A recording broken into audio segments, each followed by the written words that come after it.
Plumbing is the backbone of society and in our communities. Without plumbing and without clean water, there'd be a lot more diseases and a lot more problems. Kia ora, g'day, my name's James. I'm studying plumbing as a first year adult apprentice here at Master Plumbers, and I'm originally from New Zealand. I've lived in Melbourne now for 8 years. I chose to study plumbing as a career change. I used to be a chef and I wanted something different and something physical and very challenging.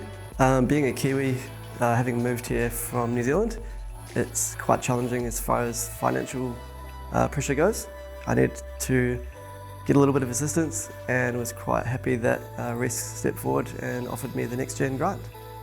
It's going to assist me with the cost of study next year, as well as help improve the range of tools that I have available and give me a leg up for the years to come.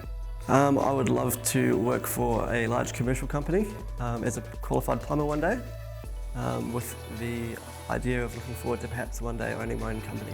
I would tell anyone who is considering plumbing as a trade to go for it. It's a great trade to get into.